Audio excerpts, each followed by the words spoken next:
মা দেখি এখানে চিকেন রেখেছে। চিকেন তো আমার অনেক পছন্দের, এটা খাই আমি।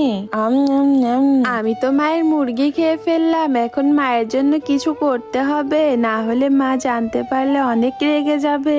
কিরে গুড্ডু, কি ভাবছিস? মা এই দেখো তোমার জন্য কত কিছু এনেছি, দেখি।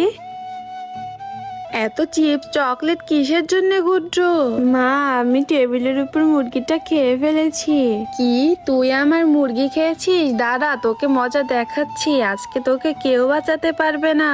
ওরে বাবা, মাকে চকলেট দিয়ে তো কোনো লাভই হলো না। কি করলে মা খুশি হবে সবাই কমেন্ট করে জানিয়ে দিও, আর লাইক সাবস্ক্রাইব করে আমাকে তাড়াতাড়ি বাঁচাও।